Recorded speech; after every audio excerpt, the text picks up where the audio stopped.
poco acerca de algunos datos. Por aquí hay algunos datos que les voy a recomendar irlos subrayando aquí de su material de estudio, ¿no? De entrada, pues a lo largo del tiempo se ha ido cambiando la definición de sociedad. Siempre ha habido diversos personajes que han ido, digamos, modificando o que han ido haciendo aportaciones para modificar el concepto de sociedad. Pues originalmente las primeras clanes, tribus, pues el jefe era la persona más anciana o era el más viejo, el más fuerte, dependiendo lo que ellos consideraban, ¿no? Por ahí en algunas sociedades consideraron que era bueno tener un rey. No sé si alguien ubica lo que es el Leviatán.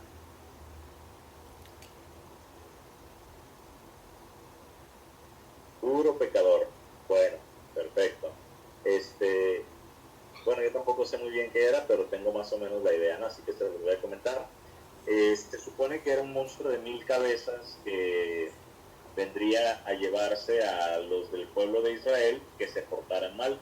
No recuerdo si era un monstruo del desierto o si era un monstruo del mar, pero a final de cuentas era un monstruo de 1000 cabezas, ¿no?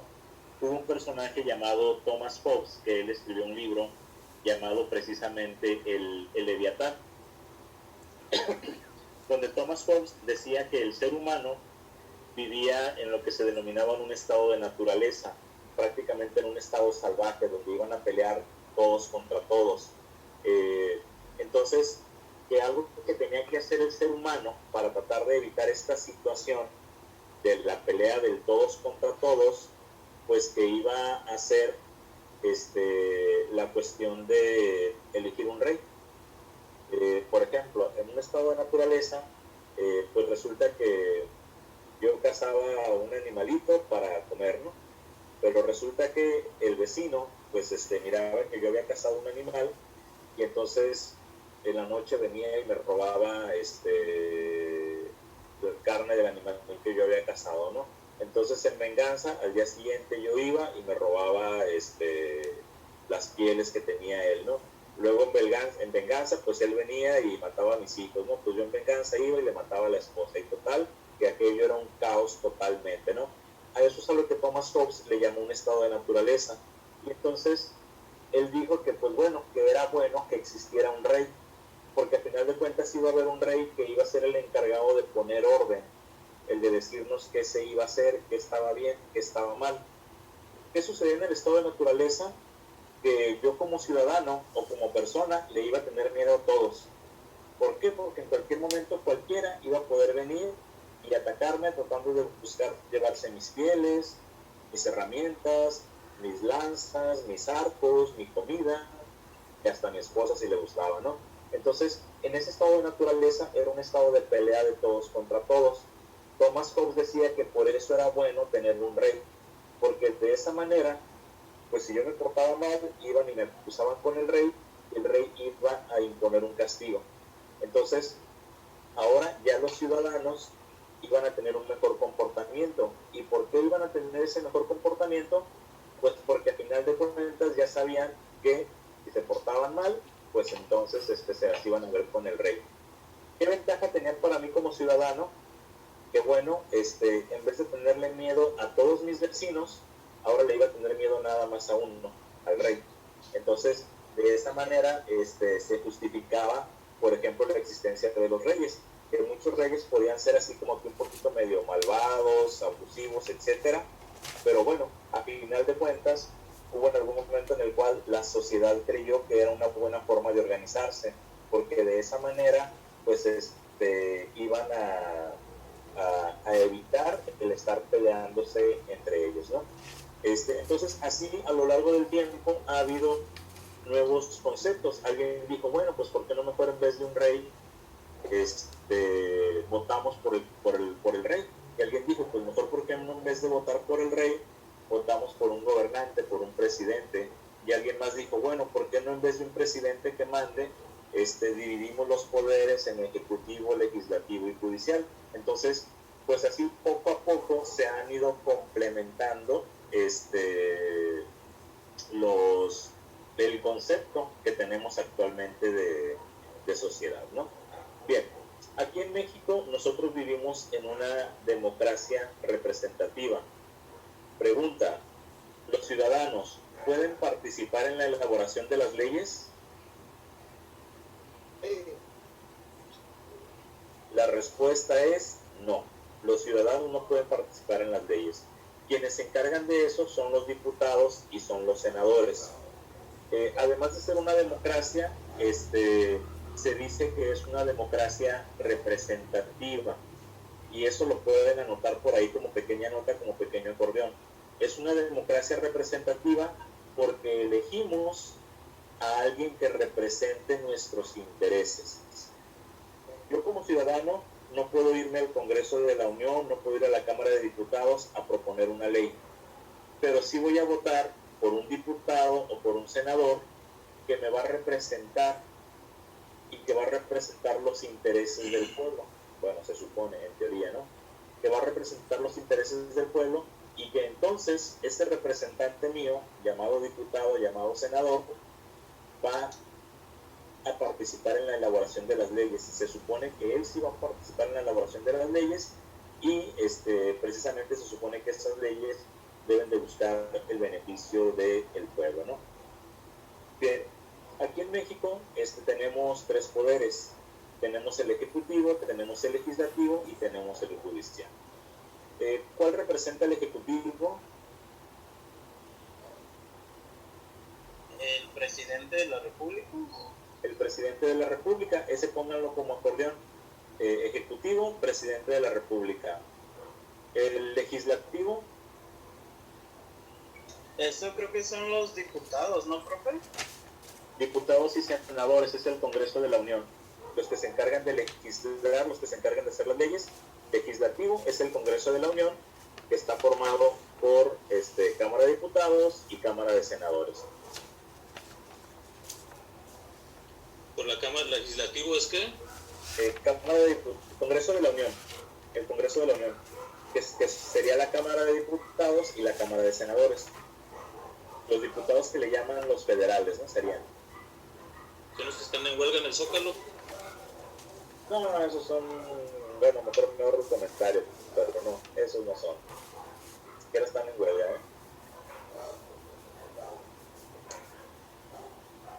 Bien, y finalmente tendríamos el Poder Judicial. ¿Cuál es el Poder Judicial?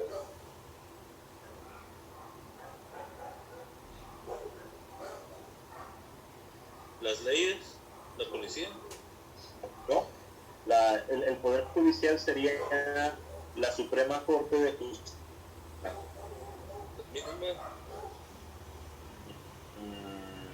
No, legislativo es el Congreso, judicial es la Suprema Corte de Justicia de la Nación. Okay.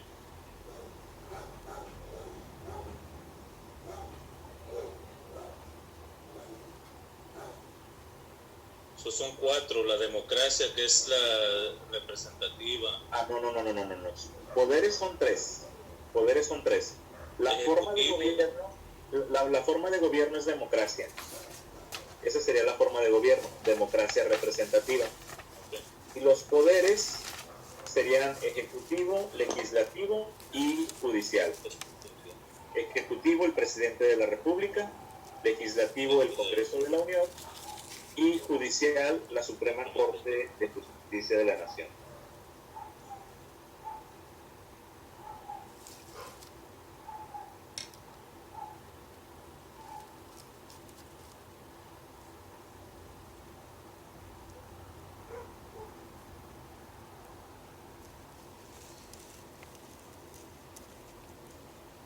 Ok, como pequeña nota, la Suprema Corte de Justicia de la Nación está formada por 11 jueces o 11 magistrados.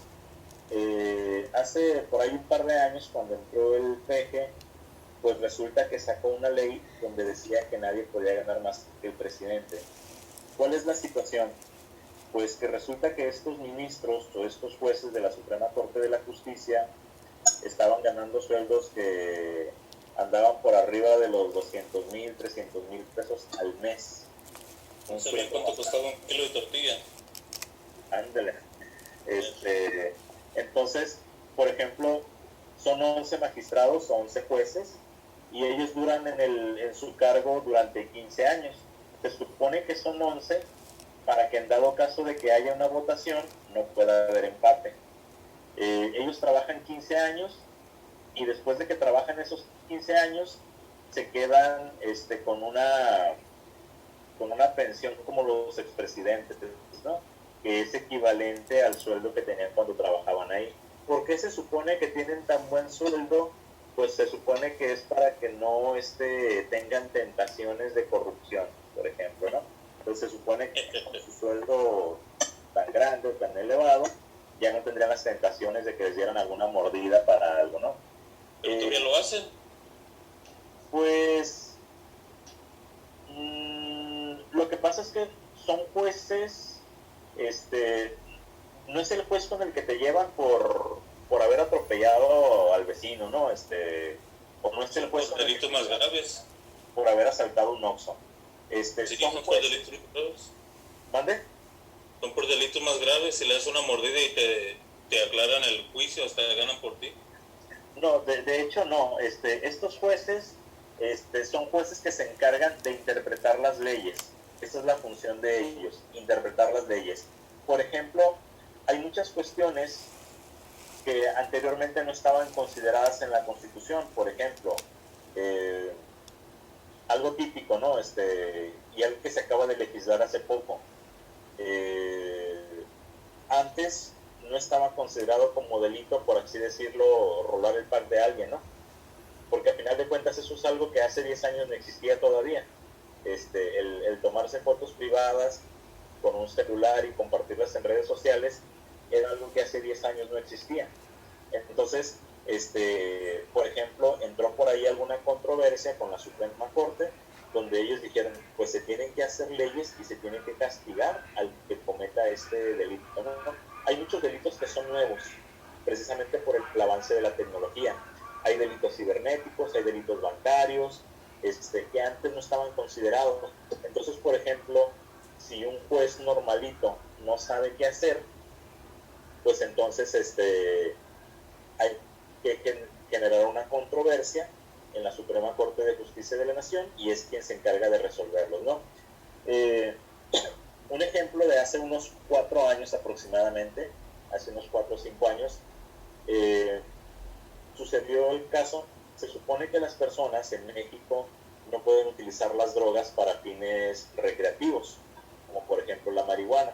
¿Por qué? Pues bueno, aunque digan que no hace nada, pues la verdad es que sí hace y sí provoca daños en el organismo. Entonces, la marihuana sí hace daño, sí es dañina.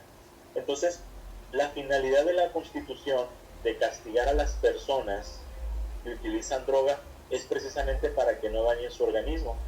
Pero resulta que el cannabidol, que es precisamente la sustancia que tiene la sustancia activa de la marihuana, el cannabidol es un relajante muscular, es un relajante en términos generales. Entonces, se puede utilizar el cannabidol extraído de la marihuana para el tratamiento de epilepsias. Entonces, hubo una niña que solicitó, sus padres solicitaron a la Suprema Corte de Justicia que se les permitiera utilizar el cannabidol, la marihuana, para el tratamiento. Y pues bueno, o sea, ¿cuál fue el argumento de los papás de la niña? Era una niña de 11 años que tenía más de 25 ataques al día, o sea, era algo terrible pues, para esta jovencita. Pues los papás presentaron el argumento de que la ley decía que no se podía utilizar marihuana para fines recreativos, pero que en este caso se iba a utilizar con fines médicos. Y entonces, pues después de una controversia, los ministros de la Suprema Corte dijeron, no, pues es que tienen razón. La finalidad o el espíritu de la ley es proteger a la gente de los efectos nocivos de la marihuana, del cannabidol. pero en este caso el cannabidol se va a utilizar para un fin benéfico, para mejorar la salud de alguien. Y entonces dijeron, bueno, pues entonces sí se puede utilizar el cannabidol para fines medicinales, pero ojo, no para cualquier fin medicinal, o sea, no es nada de que ando estresado y me voy a echar un churrito, o de que me duele la espalda y voy a comprar motita para echarle con alcohol y una frotadita en la espalda. No, ahí sí son muy específicos. La Suprema Corte dijo, cuando una persona tenga el padecimiento de epilepsia capital, o sea, todas las especificaciones de la enfermedad que tenga la niña, todas las personas van a poder utilizar el cannabidol, específicamente para el tratamiento de esta enfermedad que haya sido diagnosticada. Entonces, ¿qué es lo que sucede? Que otras personas que tengan esa enfermedad, pues entonces van a poder utilizarlo.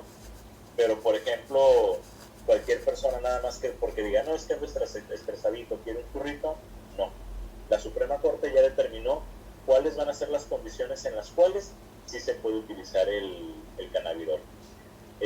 También, por ejemplo, hubo una situación de matrimonio de personas del mismo sexo, una controversia que fue llevada a la Suprema Corte de Justicia, en la cual pues alguien les planteó, es que el matrimonio es para proteger la integridad de la familia, es para tener una protección, por así decirlo, o un soporte familiar. Y pues bueno, a partir de ahí fue cuando se permitieron los matrimonios, o lo que le llamaron ley de sociedades conyugales, sobre todo allá en la Ciudad de México lo conocieron con ese nombre. Entonces, actualmente en ninguna parte del país se puede prohibir que dos personas del mismo sexo contraigan matrimonio. ¿Por qué? Pues porque, por ejemplo, eso les va a permitir, por ejemplo, juntar los puntos del Infonavit y comprar una casa, ahorrar entre los dos dinero y abrir un negocio, o por ejemplo, en el caso de una pareja, que uno trabaje y el otro no, le permite poderle dar servicios de seguridad social, ¿no? O sea, darle el IMSS o el ISSSTE. Y a final de cuentas, la finalidad del matrimonio, desde el punto de vista legal, pues no es que vivan juntos para siempre. La finalidad del matrimonio desde el punto de vista legal es poder tener un apoyo o un soporte de otra persona. ¿Cómo se puede dar este soporte? Repito, compartiendo los puntos del Infonavit, dándole servicios de seguridad social, por ejemplo, ¿no? Entonces, la Suprema Corte dijo, pues sí, pueden compartir sus puntitos del Infonavit y todo. Actualmente en México no se debe prohibir el matrimonio entre personas del mismo sexo. Aquí en Baja California hubo una situación, un problemita hace un par de años aproximadamente, porque al final de cuentas aquí son muy conservadores. Entonces, hubo una pareja en Ensenada que batallaron como 4 años para poder casarse, pero porque se las hacían de cuento absolutamente de todo. Como el del registro civil de Ensenada no los quería sacar, le salía con que a tu acta de nacimiento le falta un acento, entonces no eres tú, ve y actualízame el acta. Ya cuando regresaban, no, pues el acta del otro que sí estaba bien, tiene que tener 3 meses de antigüedad, ve y regrésate por otra acta y tienen que ser actualizadas, ¿no? Ya ven que ahorita para muchos trámites al gobierno le dio por pedir estas supuestas actas actualizadas. Entonces, pues sí hay estados que han puesto algunas trabas, pero legalmente no se puede prohibir el matrimonio entre personas del mismo sexo, ¿no? Entonces, pues comentaba, se ha ido complementando la definición que tenemos de sociedad. Bien. Aquí en la parte que tengo aquí en la presentación, sí hay que subrayar ahí donde nos dice que en el 2010 México tiene una población de 112 millones de habitantes. Nos dice aquí, según el Censo General de Población y Vivienda 2010 llevado a cabo por el INEGI, México tiene una población total de 112 millones de habitantes. Esta es pregunta típica de examen. Aquí sí les voy a poner que pongan atención en un pequeño detalle. A veces nos preguntan,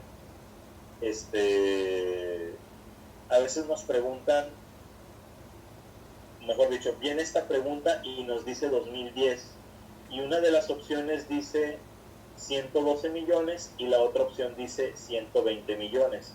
Ok, para el 2020 sí somos 120 millones, pero la pregunta del examen viene especificada en 2010. Entonces, aunque no sea dato actualizado, pues tenemos que poner lo del 112 millones, ¿no?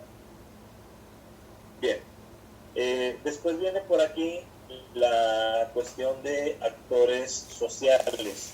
Aquí nos dice que son sujetos individuales o colectivos que desde sus intereses intervienen en una situación o proceso de construcción colectiva. Entonces, los actores sociales son instituciones o son personajes que van a dejar algo en beneficio de la sociedad.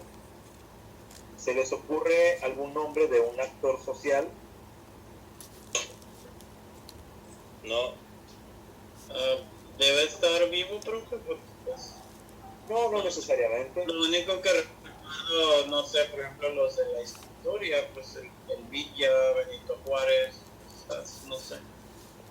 Sí, son algunos ejemplos de actores sociales. Benito Juárez hizo cambios súper importantísimos en la historia de este país. Porfirio Díaz también. Francisco Lázaro Cárdenas, exacto. Yéndonos ya un poco al punto más internacional, por ejemplo, tenemos a Rigoberta Menchú, que fue Premio Nobel de la Paz de Guatemala. Tenemos, por ejemplo, a Gandhi. Gandhi también fue otro personaje. Entonces, son, digamos, todos estos personajes que permiten que haya algún cambio positivo dentro de la sociedad. Bien, por aquí tenemos una imagen en su resumen de lo que es una pirámide poblacional. Las pirámides poblacionales nos dan datos acerca de cómo varía o cómo cambia la población con respecto a porcentajes. Aquí en la imagen que tenemos en la pantalla tenemos aquí una pirámide poblacional y, por ejemplo, vemos las edades donde hay mayor porcentaje, que son las edades más pequeñas. Y pues bueno, conforme va subiendo la edad, pues obviamente los porcentajes son cada vez menores, ¿no? Por ahí en alguno de los módulos viene algo acerca de pirámides poblacionales, y lo más común es la edad y el sexo.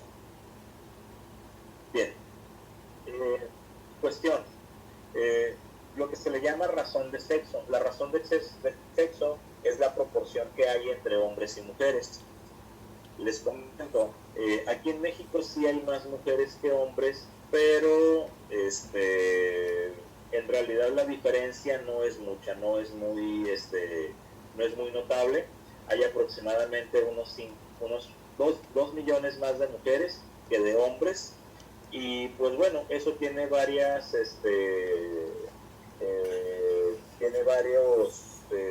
puntos, varias cuestiones a analizar. Número uno, los hombres somos más brutos. O sea, raro que una mujer ande jugando con un carrito a darle acelerones en la vía rápida. Raro que una mujer... presumir. ¿Mande? Digo, no se vale presumir. Sí me lo pasó. No andan haciendo wheelies con la motito, no andan jugando con una pistolita, no andan haciéndole tanto a la malandrada como los hombres. Entonces, pues, más hombres mueren. Entonces sí tenemos ahí aproximadamente unos 2 millones de mujeres más en México que hombres, ¿no? Bien. Por allá al final de la primera página viene tasa de fecundidad. Y les encargo ahí que lo subrayen, donde dice: mide el número de hijos de una mujer de 12 o más años.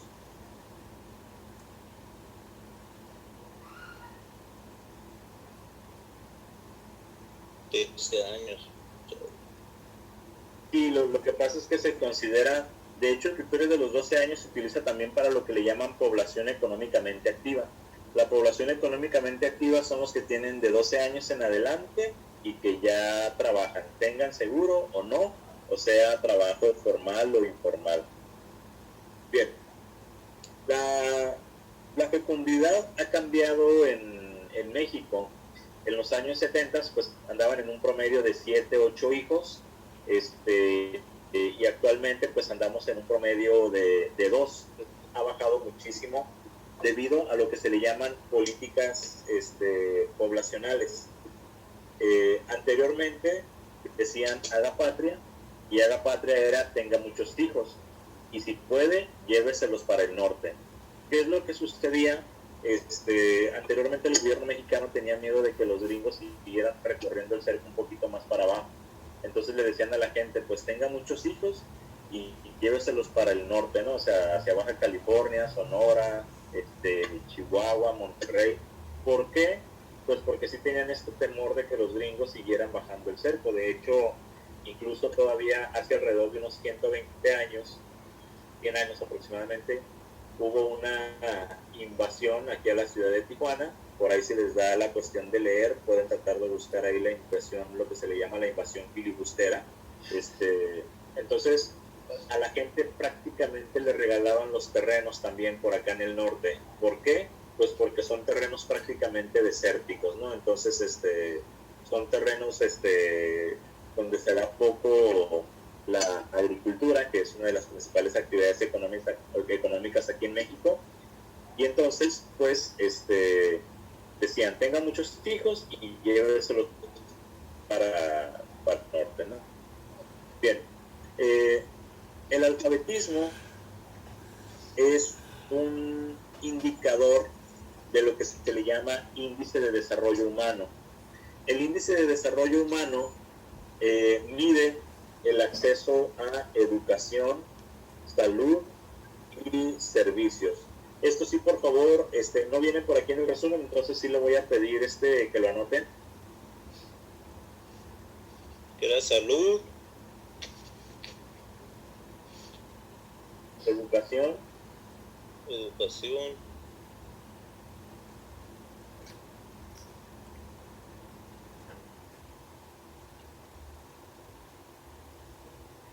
faltan dos más.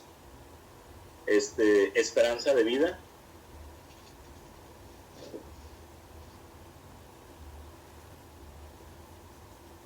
y servicios.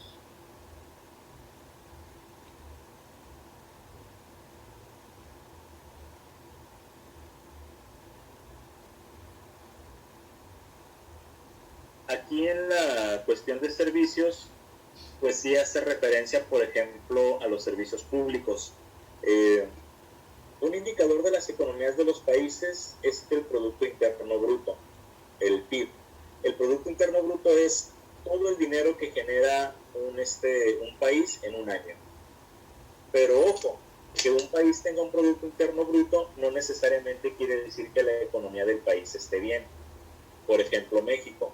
México tiene un Producto Interno Bruto muy alto, está por ahí dentro de las primeras 20 economías del mundo, pero tiene un pequeño problema, que este dinero se va a las manos de muy pocas personas, entonces no termina llegando a la clase trabajadora. Hay otros países, como por ejemplo Islandia.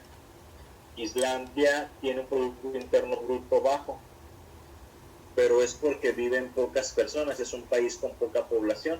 Sin embargo, el sueldo promedio en Islandia pues anda muy cercano a los $40,000, por ejemplo, 40 y tantos mil dólares al año, casi $1,000 a la semana. Entonces, pues obviamente aquí en México, pues ni de chiste los andamos ganando, ¿no? Es sumamente complicado. Mientras que allá es un sueldo promedio. Entonces, aunque el país no produce tanto, sí produce lo suficiente como para que sus ciudadanos tengan un muy buen sueldo.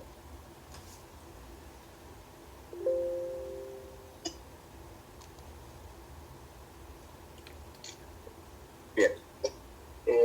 Las prácticas sociales hacen referencia a los hábitos que tiene un determinado grupo social.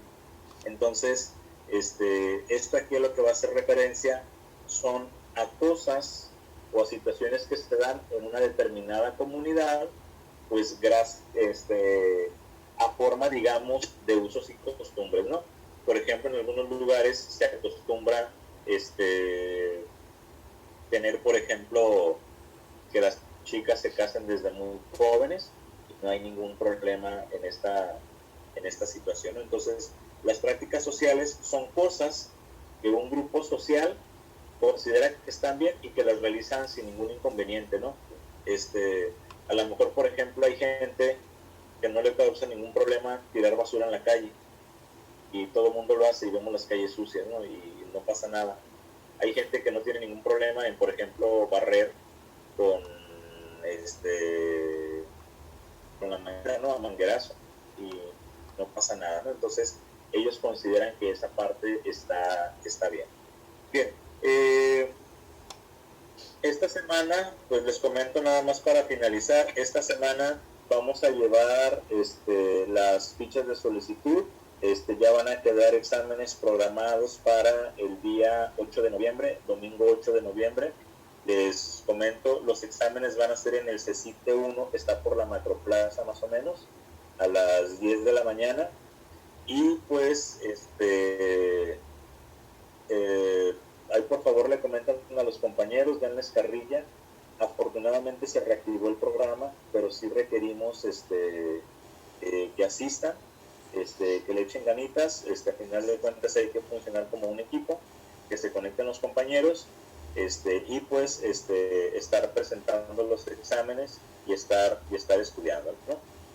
Bien, vamos a concluir el día de hoy. ¿Alguna pregunta, alguna duda? Profe, necesito la materia para repasarlo y hacer el examen que fallé. Ok, sí, sería el módulo 9. Te envío por ahí un material vía WhatsApp. Ok, se lo agradezco. Profe, Okay. yo nada más sí quiero agregar la importancia a los compañeros que asistamos a clases, porque no sé si usted recuerda que, pues de hecho con usted yo estuve en el WhatsApp, de que pues ya CSI se acuerda que no le contestaba, y yo hice mucho hincapié al Departamento de Desarrollo Organizacional con Marcos y Brenda para que nos apoyaran de nuevo. Entonces, si esto se está reactivando es también porque ustedes como maestros le echaron las ganas, pero también debe de existir el compromiso por parte de nosotros de asistir a las clases, porque pues estamos pues ahí casi teniendo de un hilito de que si CSI diga, ¿sabes qué? Pues ya no somos los compañeros, pues ya no nos conviene. Yo le mandé correos a Oros. Y a Ramírez también. Ok. No, pues comentaba, ¿no? Ahí cuando se los encuentren a los compañeros, pues darles ahí un poquitín de carrilla, ¿no? Estarles comentando que pues hay que asistir, pues hay que realizar las actividades, hay que estar asistiendo a clases, hay que estar presentando los exámenes, y pues aprovechar que efectivamente se reactivó el programa, ¿no? Profe, podemos tener así como una página en WhatsApp especial, así como yo que tengo muchos problemas más con la matemática, para ver si hay un poquito de apoyo más. Ok, porque yo sí voy a ocupar un poquito de apoyo más, la verdad. Tú eres bueno, yo, hombre.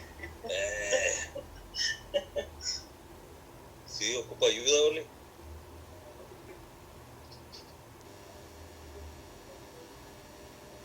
Creo que ya se desconectó. No, aquí estoy con el micrófono.